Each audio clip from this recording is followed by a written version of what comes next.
the way the Kenya team will look like so that it can be very competitive during the Olympic Games started a long time ago.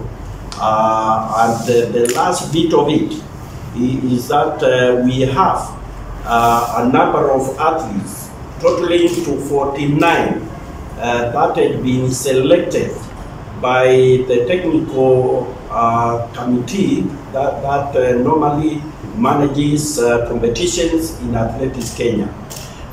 These athletes were selected from certain kind of understanding that is, in the first place, are they qualified? Because there is standard qualification for every athlete in every event.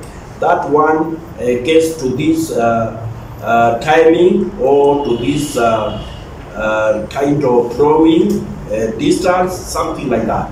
This one should be known by every one of you. So that now, that was the first thing or the first kind of area that we looked at an athlete.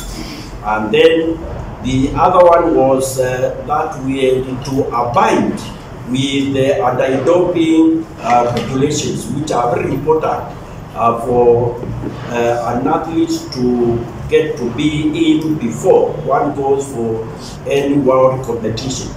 So that now we got to understand that every athlete that we are going to come up with to prepare for the Olympics must have undergone all the anti-doping requirements.